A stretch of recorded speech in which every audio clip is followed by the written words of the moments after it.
Dan jangan lupa untuk subscribe YouTube channel Metro TV News dan juga nyalakan notifikasinya. Laporan harta kekayaan penyelenggara negara atau LHKPN dinilai instrumen penting dalam upaya pemberantasan korupsi. Publikasi laporan kekayaan secara berkala diharapkan menjadi bentuk pengawasan dan mendidik para pejabat untuk berlaku jujur serta mencegah penyalahgunaan wewenang. Namun bagaimana dengan para bakal calon kepala daerah yang nantinya akan mengikuti pemilihan serentak bulan Desember mendatang? Kita telah terhubung dengan Wakil Ketua KPK Nurul Gufron melalui sambungan Zoom. Bang Gufron, selamat siang Bang. Selamat siang.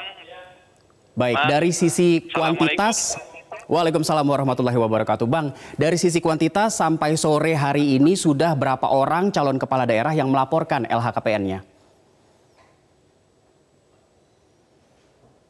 Sore hari ini ya, kami input datanya per pukul 00 tadi malam, jam 00 tanggal 2 September 2020.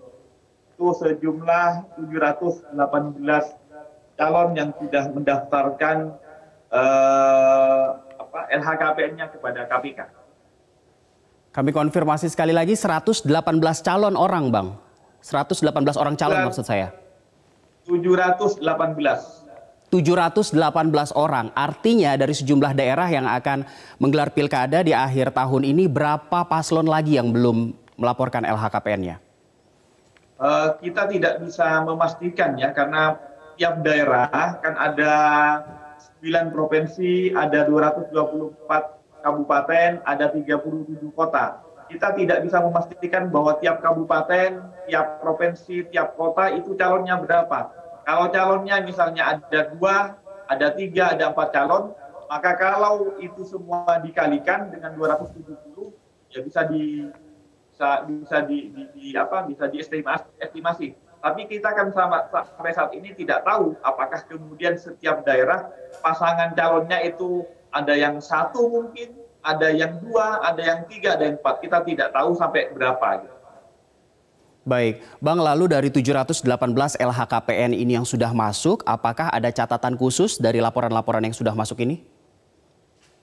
Sekali lagi KPK posisinya saat ini hanya menerima, kemudian menganalisis tentang validitasnya.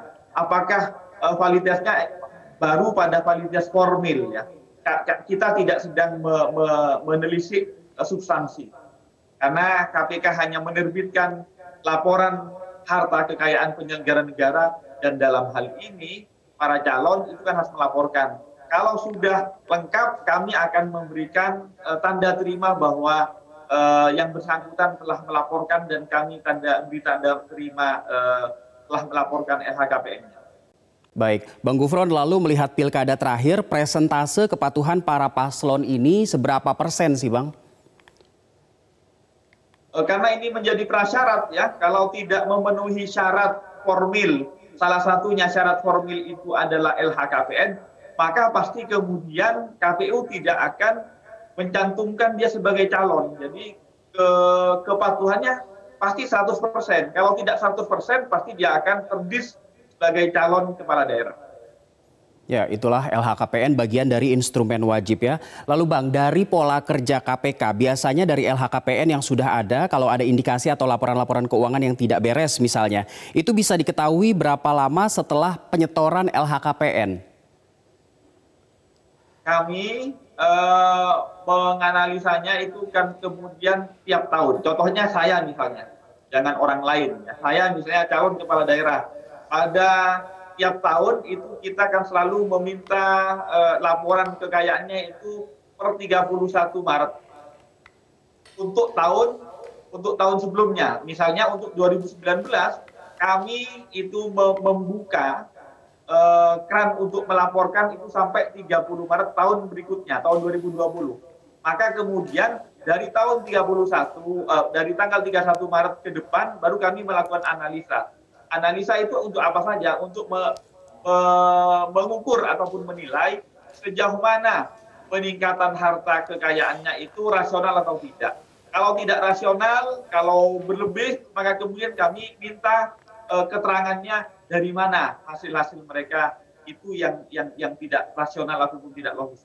Kalau memang ternyata dia memiliki bukti-bukti bahwa ternyata saya dapat warisan Pak, saya ternyata Baik. dapat hibah, atau saya dapat keuntungan dari usaha dan lain-lain. Kalau sepanjang kemudian rasional, itu kami kemudian nyatakan bahwa LHKPN-nya tidak bermasalah. Baik, terima kasih Wakil Ketua KPK Nurul Gufron sudah berbagi di Election Update sore hari ini.